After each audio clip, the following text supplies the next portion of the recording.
Welcome to Commas. Commas is all things tech. You see culture and technology coming together. Life hacks. The practicality right now and the inefficiency of the internet of buying and selling stuff is extraordinary. Entrepreneurship advice. I think the first thing is you got to understand your business inside out. Love and tech. I've almost reduced dating to kind of this very momentary snap of a person. It's going to be a fire show. I have yet to see something these days that's truly differentiated. New advice and new inspiration every show. It really is about the next generation of creators going faster, further than we did. And now, Sequoia Blodgett. Now let's start stacking them commas.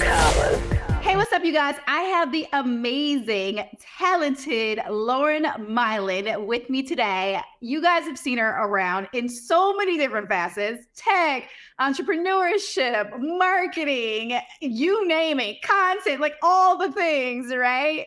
So I really want to just drill down into how you built your personal brand, because I feel like that's something that people are going to want to really understand from you, because we see you everywhere, girl. So first things first, let's just go a little bit into your history. Tell us about how you got into marketing, because that's where your career started. Yeah, I've been, first of all, I'm really excited to be on your podcast. So thank you for having me, Sequoia. I had a lot of fun with you recently in Atlanta. It was just so fun to be out in real life again, on stages again, but also just to see folks that I, have kind of come up in this industry with. So I just remember when you got started, and it's just awesome to see, where you're at and the stages that we get invited to together today. So I want to say that. My journey started in marketing. If I really want to take it back, I started in marketing myself. I was a model. I was a model for a long time, from the time I was about 5 years old, doing kitty campaigns. My mom was a big model in her day with Jerry Hall and Iman, and my mom did Gloria Vanderbilt jeans and Alexander department stores. She was an Ebony Fashion Fair model, all these sorts of things. So I modeled as a little girl. And then I modeled, all through my young adulthood, my teenagehood. I did everything from hosiery to catalog to runway to being in Europe to, you name it, hair care, everything. And that was my first time at really learning, as I got older, how to negotiate for myself, how to make sure that I was getting the right terms. Terms were really important to me, even from an early age, because as a model, especially as a Black woman, there weren't a lot of other Black models that were working. So I was super young, born and raised in New York, which I had to my advantage that I was in the middle of the modeling mecca, right? It was in my backyard. But at that time, it was, Alec Weck, for those of you who remember. So a very dark-skinned, African, beautiful woman, but no hair, completely different look to me. Or it was Tyra Banks, or it was Kidada Jones. It was Quincy Jones's daughter, who I used to model with and do Tommy Hilfiger campaigns. And this is Tyson Beckford days, right? So there were very clear archetypes for who the Black representation of any brand, what that should be, right? What do they have tolerance for? Skin tone, hair, body type. I was considered, voluptuous or whatever the heck they wanted to call me. I don't know, but it was, again, I grew up in the age of Kate Moss, everyone was super skinny. Yeah. So it was always a thing of, how am I going to make a name for myself? How am I going to stand out? How am I going to create a reputation, a business? And who's my market? Who on earth is my market? And my market was Emmanuel Ungaro and Versace and the European designers that were ooh, they thought I was exotic. They were are you Ukrainian? What are you? So that was its own thing. And I think all of the point in saying this is that all of the uncomfortableness of being a model, of being so deeply critiqued, your body, your ethnicity, your skin color, your hair, how you install your hair, all of these things, I dealt with modeling at such a young and early age. So by the time, fast forward, I became an entrepreneur and went to college and started my first business and then sold my first company, the Vineyard and Winery that I started when I was 19. I mean, every time that people have looked at me and said, don't you feel uncomfortable? I've always been no, actually, I feel absolutely comfortable. I feel very confident. But I have to acknowledge that it was all these years of already being critiqued for who I am and if I belong in the room, if I belong in the catalog, if I belong in the campaign, if I belong to represent the brand. Well before we had influencers, I was already feeling that pressure. So let's just start there in terms of like managing a brand, right? And so I became known for certain things. And that was just it. And so that was, I think, the beginning of me saying, all right, I have my own brand to safeguard. I have my own, kind of that I had to figure out how I wanted the world Market to yourself. receive me. Yeah. But yes, how I wanted to market myself. Mm-hmm. But from a very early age, I realized that it was up to me. And before social media, before anything, we had comp cards, for goodness sakes. Yeah. Right. And how did you discover a model? It was a wall full of comp cards, which is short for composite cards. And what's on a composite card? 4 to 5 pictures. One big one with your name, your measurements. They don't say nice, smart, driven. No, it's your measurements and like a photo. And it's basically like, take it or leave it. So they'd walk on the wall all the time and look at all the comp cards. I'd be, ooh, this campaign, this was back in the day. And they'd choose who they wanted. And I had to figure out, how did I want to be chosen? And why did I want to be chosen? And what was important to me? And so I just, all of those values, I think gave me the thick skin to enter all the markets that I've entered, because I've been early. You say like, I've been everywhere. Sure. I've also been everywhere early, and that hits different because I've also been everywhere when they're not ready for me. They're not ready for us, tech, entrepreneurship. I started my first company when nobody was talking about people being Black entrepreneurs, let alone Black women entrepreneurs. So let's talk about that a little bit. So you said you had the company at 19. Tell us a little bit about what that company was and how you were able to establish it and how you understood how to build a company so young. I'll take it back very quickly for context for the audience. I modeled, so the timeline is as such, because I think a lot of people, I know that a lot of people go, oh my God, how do you do all of these things? Well, I'm not doing all of these things at one time, right? People hear what I've done over the last 19 years of my career, and they think I'm doing it all today. That's not the case. So I do want to kind of create some clear boundaries and timeline. Yeah. So started modeling years ago when I was a little girl, modeled through childhood, early adulthood, stopped modeling, decided to go to school full time, enrolled at FIT in New York City, the Fashion Institute of Technology, which is where I graduated from. I thought I was going to go in the business of fashion, and I was going to take my experiences in modeling and create a long inseam jean line for women who were tall like me. And I was just sold that I was going to corner the market. And this is, again, taking it back in time. This is when Christy Turlington started doing Nala with Puma, right? This is like the very beginning of having brand collaborations or celebrities having brands within big brands. Like, she was the first one that I remember doing it. And then it was like Victoria Beckham with Rock and Republic jeans and all these sorts of things. But I saw that as the future. So I went to school thinking, hey, this is what I'm going to do in the future. International trade and marketing. I'm going to be a business person. I'm going to get a bachelor's of science, and I'm going to combine my, my creative contacts, and I'm going to go work start a fashion brand, which I didn't do. And, but before even college, I started investing in real estate. And then in college, I started investing even more in real estate with my modeling money. And I started buying properties off of something called list pendants, which is homes that are pre-foreclosure. So I was buying 2, 3, 4 family homes in New York in different boroughs, pre-foreclosure, was cutting deals with the folks that were living in those homes to give them something to their pocket and to be able to take them out of their current position, and overtook those properties and then turned them into Section 8 housing. So that was like my first foray into growing my money and by way of investing in real estate.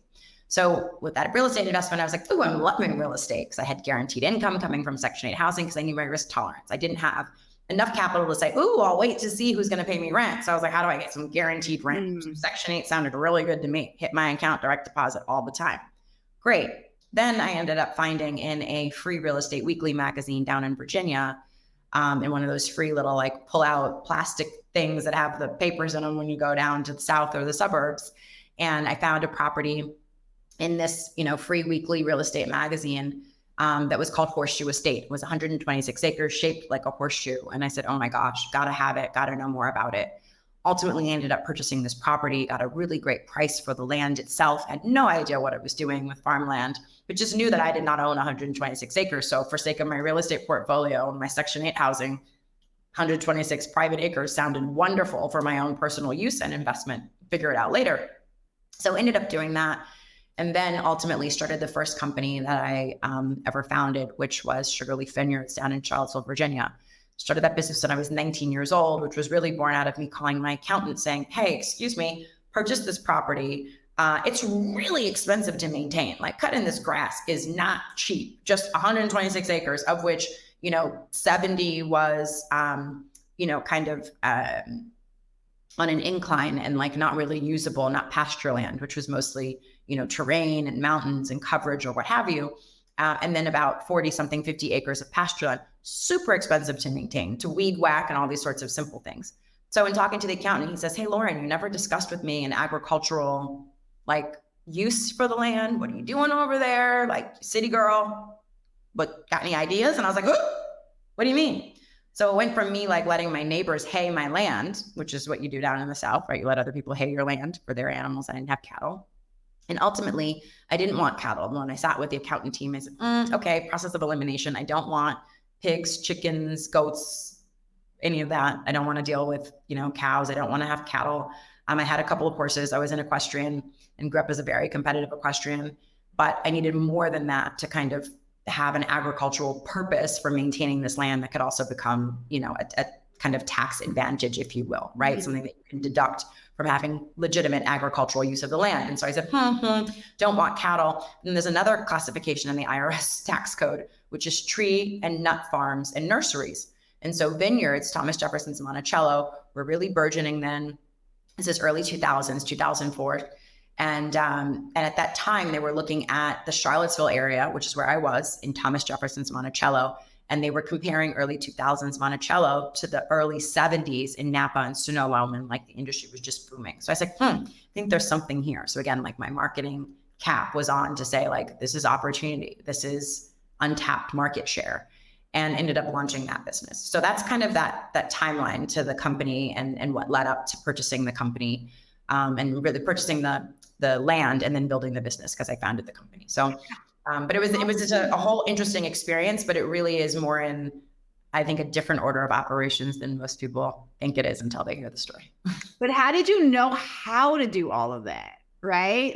Where did the business acumen come from at 19 to be okay, I know how to read the tax code. I know the accounting. Where did all that come from? I mean, I didn't know it all. I didn't. But I knew what I didn't know. And so that led me to ask a lot of questions. I'm deeply, deeply, deeply inquisitive all the time. Anyone who knows me, I'm constantly asking questions, answering questions. And so it was just my questions would be as simple to the accountant, I don't get it then. My neighbor who's hanging my land lives in a skirted trailer and has 400 acres, and I have 126 acres. How do they do it then? Mm-hmm. Right? And then the answer would be, well, Lauren, they operate a farm. Right? Because there are people, and this is a term, and I want everyone to take this term in the right context, right? So I didn't know all these answers, right? But I had these questions. And so there is a term, and again, please take this term within context, but there is a term called land rich, money poor. And a lot of us are in that situation, okay? People that own a lot of land, people that own a lot of real estate, some other people might just say that they're not liquid. It's all the same thing, right? You might hear people say, oh, I'm not that liquid. That means you're land rich, money poor. It's just a term. So don't get too caught up in what I'm saying. Just run with the analogy. And so that was the question when you asked Sequoia, how do you know these things? I didn't, but I did know that my neighbors next to me, by way of their living, operated a farm, that they had 3 times the land I had in terms of acreage, right? But again, they were living a completely different lifestyle. They were in a skirted trailer. Their kids were in a skirted trailer on these 300 acres.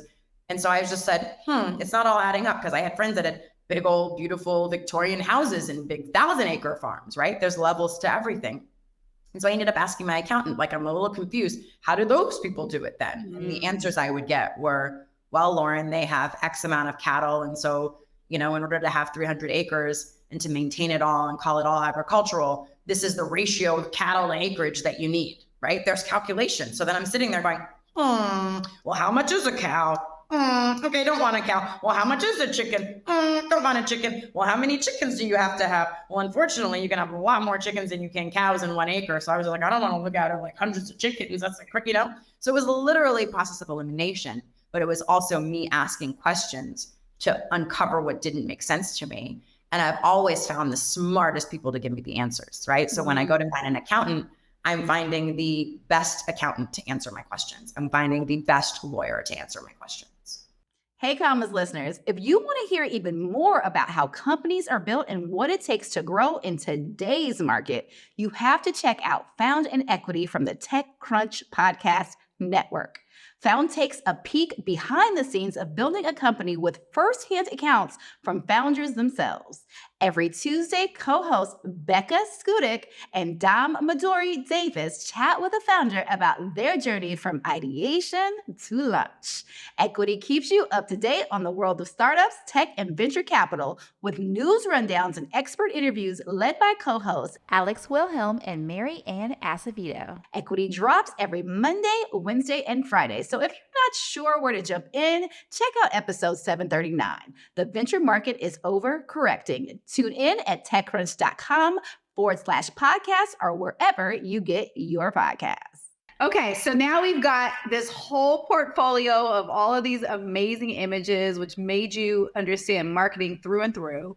You've created this business, which is essentially a cash flow business for you. So now what is the next step in this journey? Oh my goodness. Well, the journey's long from then because that was already, like I said, I was just talking about 2004, more than 19 years ago. So I ended up running that company for years. It made me the youngest self-made winery owner in the country, in the United States. I had the wines in Wine Spectator and Robert Parker and Wine Enthusiast, served at the White House. I exited the business when I was 26. I had my liquidity event, my first ever. I then went on to launch the marketing company that I still have today that has really kind of morphed into my strategic arm and my family office, where I do my advisory and also my investing work today, called the LMB Group, which is Leverage, Momentum, Build. Used to be Lauren Milan Brands, but we all morph, we all evolve, thank goodness for DBAs. So I've had that company 14 years. And then that led me to company number 3, which was Gen Y Capital Partners. I launched that in 2011 with 3 guys, Jeremy Johnson, Kil Klagatagi, and John Teo. We came together with a concept around early stage venture capital investing into Gen Y founders. And our investment thesis was that as young, successful, proven entrepreneurs and investors ourselves, we were hyper connected to other future entrepreneurs or proven entrepreneurs who were going to be doing and building their next company. And that we wanted to, we had the access, and that meant we also had the opportunity to have the greatest ROI, to invest earliest, and help them have hockey stick moments, not just with our capital and by writing checks, but also by way of the network that we have and the way that our network can help accelerate their access, their partnerships, their growth engine, what have you. That said, that was 2011, 2012. I jumped in and ended up being our managing director running the entire fund. We raised $30 million. I learned a lot of things, and I learned all the things that I thought I was going to go to business school to learn. But when we were on the fundraising trail for the fund, a lot of folks looked at me and said, Lauren, you should just go and build this. Just go do this. You're going to learn more doing this than you will going to HBS or UPenn or going to Wharton. And I did. I ended up running the fund and working with our lawyers at the time over at Lowenstein and Sandler, Ed Zimmerman's incredible team, and again, I was working with Ed Zimmerman back in 2011. He's still one of the top Silicon Valley tech VC, lawyers today. So I've always gone to the best of the best, especially when I know I don't have the answers and I'm only coming with questions, right? And sometimes the answers are very expensive. Let me tell you, starting to my capital and having a whole lot of questions for Ed Zimmerman's top team at Lowenstein Sandler was not a cheap experience, but it was cheaper than business school. And it benefited all of our investors, and it benefited us as founders in creating a new fund structure, which quite frankly was very early for its day. In 2011, 2012, there was no founder-friendly capital. There was no founder-friendly investor. It was absolutely the opposite. It was like the VCs were the vultures back then. The VCs wanted what they wanted. They set the terms, and founders took it or left it. That was it.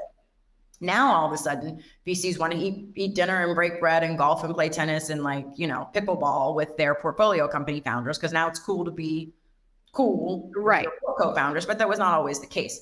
So we kind of, I would say, pioneered this model. And I had a venture partner network, and my venture partners were also LPs in the fund itself, but also those who wanted to syndicate their approach to both investing and advising as proven founders themselves who wanted to continue angel investing or investing, in some scale, but didn't have the time and the capacity to constantly be due diligencing all the deals that are coming to them direct.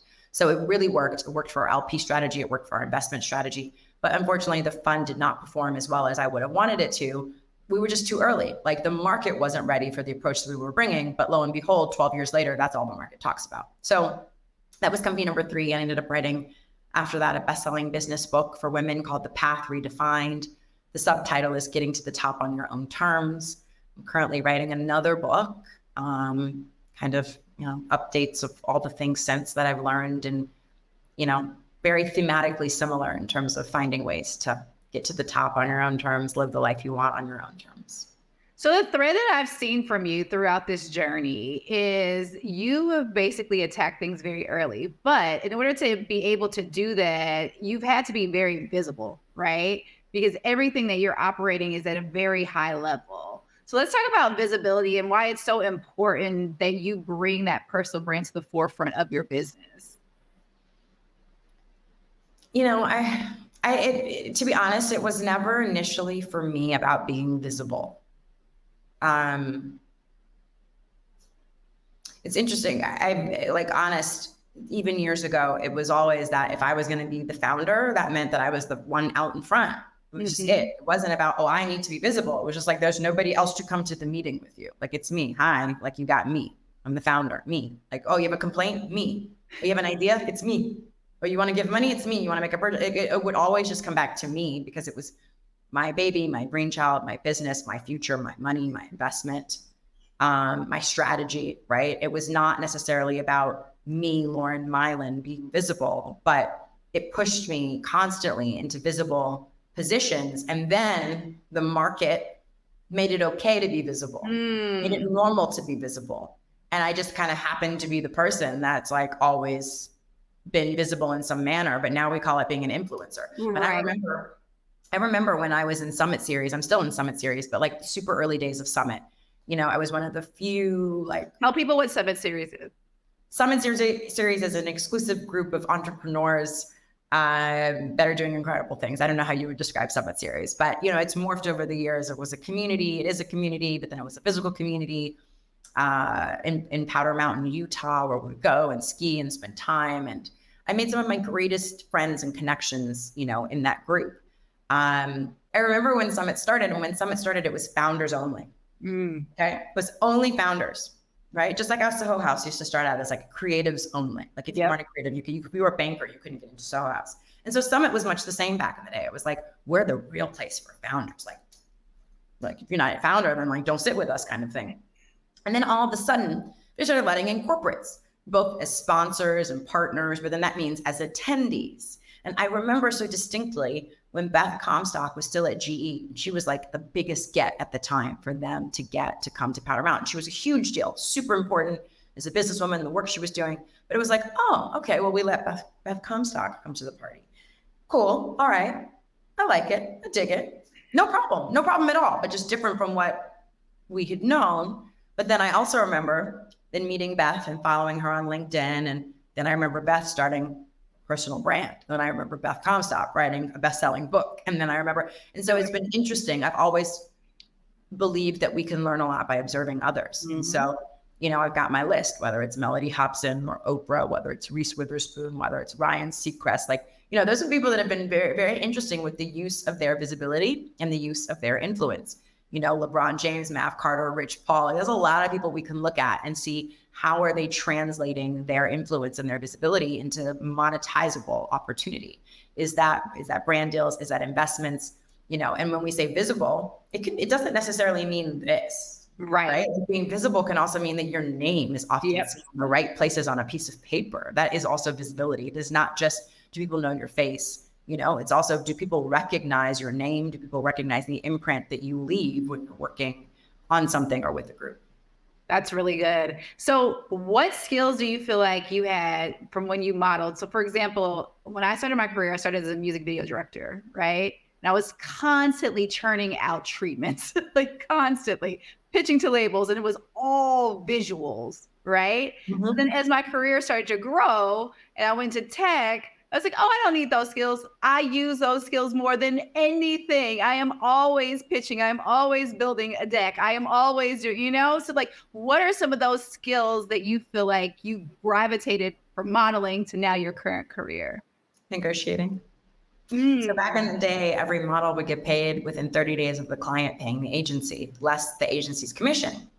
And the modeling agency model has always been to get whatever the percentage is, and it ranges depending. And again, this is where you can negotiate, right? If your model works a lot, just like realtors who are in like the multi-million, billion-dollar sales clubs, like they don't give away the same split of commissions that, the green realtor who's just finding their way would give away to the place where they derive more value from the brand name than they deliver back to the brand, right? So I think I really learned in modeling the point at which I had enough leverage to negotiate for myself. That's what I learned.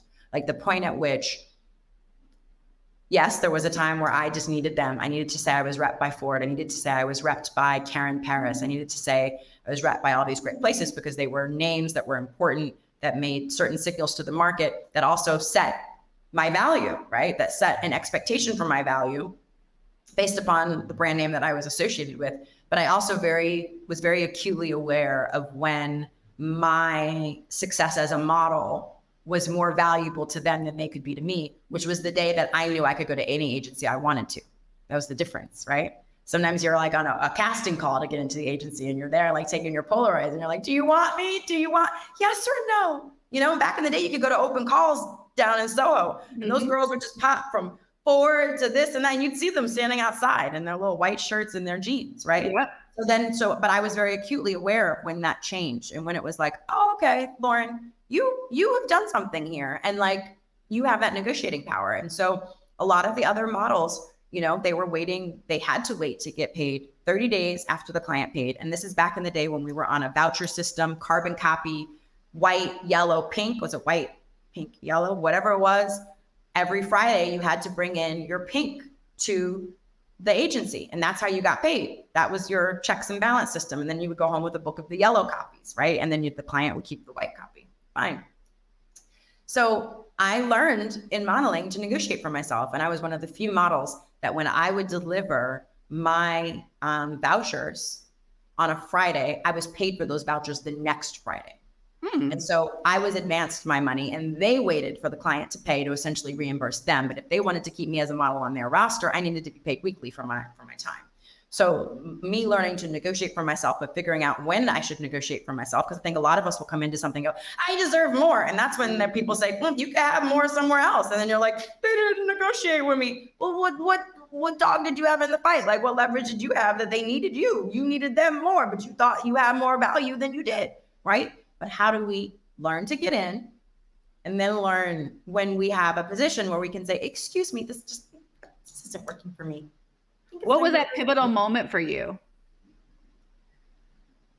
I don't know. It was like all one big time. I ended up going to Europe and going to South America and being in a model apartment. And it just kind of all flows through to like how you can negotiate for yourself. You can negotiate for them to pay for your model apartment. You can negotiate for them to give you a stipend up front as an advance, and then you work it off. You can negotiate to have, a set salary if you're going on assignment somewhere. And that's like, and sometimes they guarantee you money. Like if they want you to go to the country, they sent me to South Africa. They guaranteed me money to go to South Africa. Right. But do you think it was when you were like in demand at that point? So like, I'm trying to help the audience understand like, yes, when I was in demand, but I was also very strategic. So I understood the strategy of what it meant to be successful as a model. And so long story short, Black girls were not getting what you call quote unquote tear sheets in the US, which are literally the sheets of a magazine to be able to say, I'm in Vogue, I'm in Elle, I'm in Cosmo, I'm in Marie Claire, I'm in Harper's Bazaar. And so if you don't get those tear sheets, then you don't have those brand names, quote unquote, the same way that today influencers are like, I work with this brand and that brand and this brand and that brand. That's the equivalent of being able to have a tear sheet and say, I've been featured in this magazine and I've worked with these people, and they can put that on your composite card, right? And so I understood what it meant, and my agent understood where they thought I would have success in the market. And so when they sent me overseas, it was so that I could get tear sheets. It was so that I could walk on other runways for Milan Fashion Week and Paris Fashion Week for the best designers, because if they didn't want me at New York Fashion Week, they were going to want me at Cape Town Fashion Week or somewhere else, and that could translate. And so when I started figuring out what the strategy was, I made it translate. And it also was like, if I can't make it translate, then I shouldn't be in this industry. And I shouldn't be a model, because I'm not going to be a working model if I can't figure it out. I love that. So strategy is super important. Building that portfolio. So no matter what industry you're in, you need a portfolio. I feel like that is something that a lot of people don't understand, is coming in and demanding what you want, but not having the credits to back it up, right? So I think that's so important. Lastly, I know that you have got to run very soon, but I do want to dive into some of the tips and tricks that you feel like because let me tell you guys, we were at Revolt World, okay? Lauren has this amazing husband who documents the process. I mean, everything. It was just so amazing to watch. So I want you guys to get some tips and tricks from her in regards to how to keep documenting and collecting your content so you're able to push it out to the world. Oh my goodness. So when my husband is with me, he's super helpful. And it's funny because when we started dating, he like really always wanted to be helpful.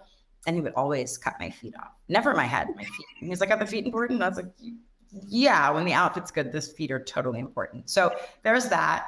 So bless his heart, Robert has really evolved and improved. We all do, we all have, but he really has in that department. I don't know. I stopped trying to seek perfection in my content, and I just like put up whatever I put up, So if it's perfect, it's perfect. If it's, not well lit, and you're going to get that too. And it's going to be like, you know what, this wasn't working. And this is how it is sometimes. So I'm trying, especially as I'm older, to just, the more we achieve, the less we worry about what the world thinks. That's just the reality. And so I think with what I've achieved today and where I'm at, I'm like, if it ain't perfect, y'all can have it. You can see it. It's all right. It's okay. Because I'm going to be okay. I'm fine. I'm fine for the rest of my life. I'm set. My kids are set. I'm good. So, if today's not perfect, fuck it. Hopefully tomorrow will be. That's it. And that's kind of the energy I bring. I love it. These days. I wish I brought this energy earlier in my life. Lord knows I spent too many years with anxiety and stress, but we live and we learn. That's why we get older. So good. So good. How can the people find you, Lauren? I am at Lauren Maillian, LaurенMaillian on social media everywhere, at Lauren Maillian. If you put in Lauren, Lauren, just like Ralph Lauren, and then MAI, I should pop up everywhere, and laurenmaillian.com. If you want to subscribe to my newsletter, you can do so there. So thanks for having me. This has been great. Awesome. Thank you so much. Thanks. See you soon. Bye. Bye.